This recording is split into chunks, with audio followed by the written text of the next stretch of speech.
Okay, um, I just had my 11th class at Orange Theory, and I'm sitting in my car.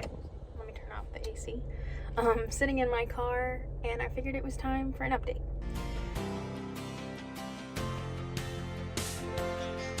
I'm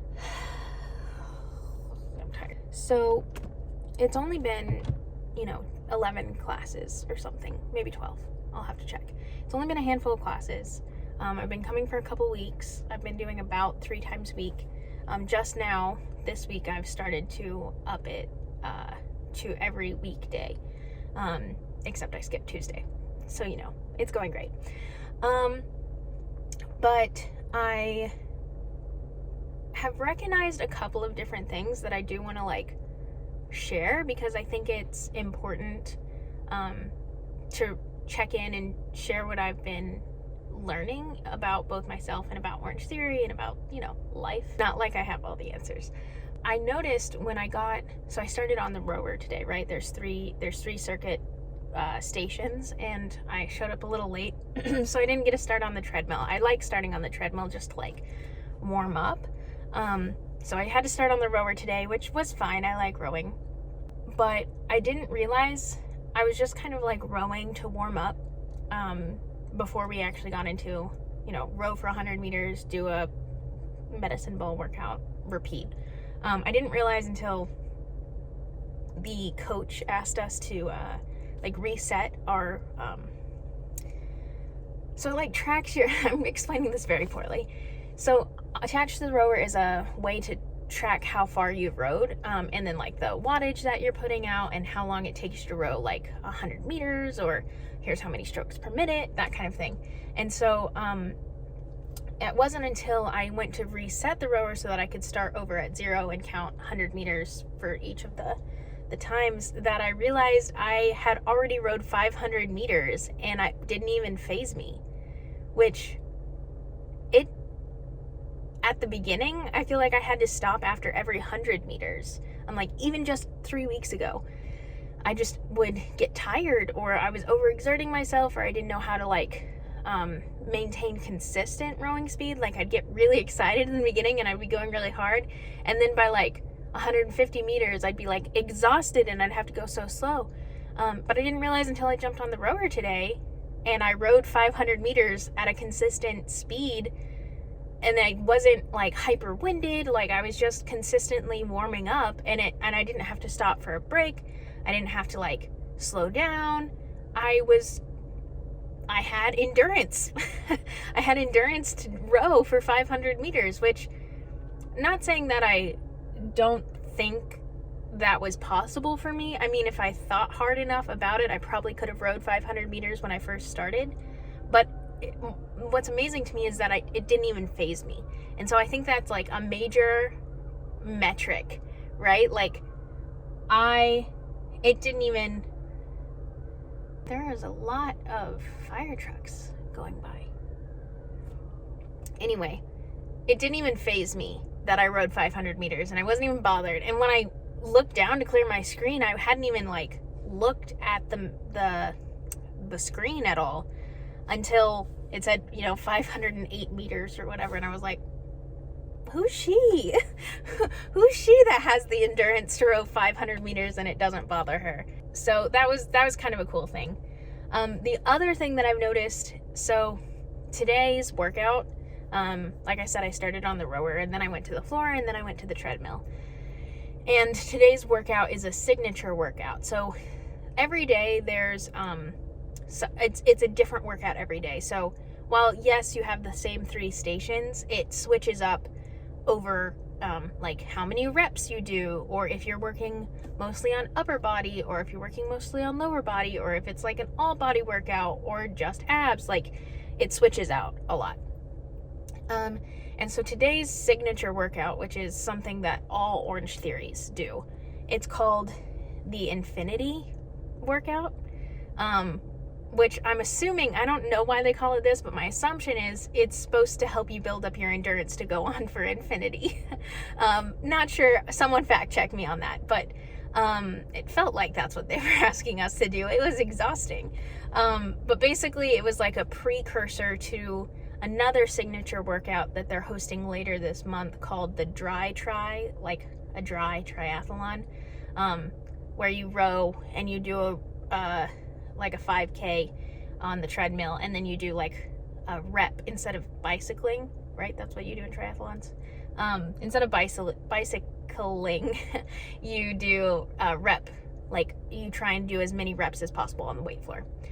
And so this infinity workout is supposed to be like a, hey, if you can do this infinity workout, you can totally do the Dry Tri later this month. Hype you up, get you ready kind of thing. I didn't realize that when I signed up for class. I'm just trying to come every day. And so with that being said, I don't know what the classes are before I show up. And it wasn't until the coach was like, hey, it's an infinity day. It's like a practice Dry Tri. Get ready. It's going to be hard. And I was like, I ain't ready. But I survived. Again, I'm here to tell the tale. I learned a lot. And it's weird to say that I learned a lot at the gym, but like I really have learned a lot. Like it really is a mental game. And that was the second point that I was going to say. One, that it didn't faze me to row 500 meters. Like I built that endurance. But the second thing is that I've gotten better at being in tune with my heart rate. So like I mentioned in the first video, the goal is to get in the orange zone of your heart rate, which is like 85% or higher of your typical heart rate. And if you do that for at least 12 minutes in the gym session, the 1 hour gym session, then you are kicked into like an afterburn zone to where you're continuously burning calories for 36 hours after workout. At the beginning, when I first started doing Orange Theory, I was like, I just want to be in the orange zone all the time because I want to make sure that I'm in the orange zone and have that afterburn effect. But it really is, going back to the endurance component, getting back down to the green zone, which is your base pace, which is about 70 to 85% of your heart rate. Being able to flop back and forth between the green zone and the orange zone is what really helps your body build that endurance so that you can run longer or row longer or just have a better like aerobic like lung health and heart health. And I've also noticed that I'm much better at being able to come down from the orange zone to the green zone. So like bring down my heart rate in a controlled amount of time so that I can recover. Not just in the gym. I think that's a really important skill for my anxiety, right? Like sometimes my heart, when I'm feeling super anxious, sometimes my heart rate gets going, and I didn't think that learning how to bring my heart rate down in the gym would be able to help my mental health. Like, yes, obviously exercising helps with a lot of different things, but that specific tool, I think is really invaluable. So being able to,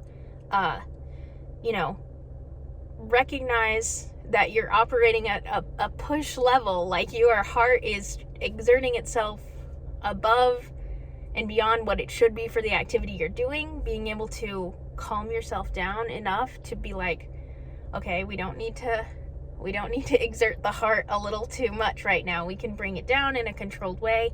And then if it's an anxiety situation, like once we bring down the heart rate, then we can address the problem. So those were kind of the two things that I've learned so far. Again, it's only been 11 classes, but I thought it was important to do a check-in, and I'm pretty excited. I haven't, in regards to other like forms of metric, like actually losing weight, which was the point, part of the point, I guess I should say, I haven't noticed any difference on the scale. And it has only been 3 weeks. It is a little discouraging not to see a difference on the scale, but logically I know that I can be losing fat and building muscle. And I'm still going to look the same on the scale, but like actual body composition is different. And so I do have to recognize that and be okay that, you know, it's only been 3 weeks. It's fine if I only move 0.2 pounds on the scale, but still drinking lots of water, making sure I'm hydrated, still eating right. Though last night I did have some really delicious like nachos, barbecue nachos. Not health food, but it was still really yummy. But that's part of it too, right? Like allowing myself to have food, like not limiting myself. Like I'm doing what I can to help me be my best self, and that doesn't mean going on some extreme diet or hitting the gym for 6 hours a day or something. Like I don't have the time or the patience or the endurance quite yet to do something like that. So I don't think that's healthy. I enjoy treating myself to nachos and, you know, working out for just an hour a day and making sure I drink enough water. So I don't know where I was going with that train of thought, but it's exciting. It's exciting that I'm recognizing non-traditional measures of success, which I think is just as important as, like, maybe more so important than the scale. So yeah, this is just the little check-in.